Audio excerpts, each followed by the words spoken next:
За жаргалмаа. Өнөөдөр хүчтэй bay шүү.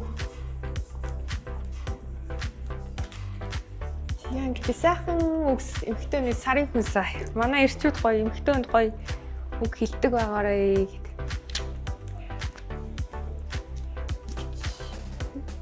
Өшөө хатар шиг. Өшөө л гал гэдэг юм шүү намайг. Гэтэ сайн өндөг эзэндээ бүр шокроод тэгтээ амар тургах. тэр чи өсвөр нас юм чи аахгүй шүү. Хүмүүс ингэж яддаг хөө хүнийг ингээд яг нөгөө амар өсвөр наснд нь харчаад яг тэр өсвөр нас шиг байлгах гад би чи одоо том бүсгүй болчиход байна. 10 жил өнгөрцөн бүсгүй болцсон. Аа болон баярлаа. Амар гоё эмх цэцтэй наасан биш тэг шиг.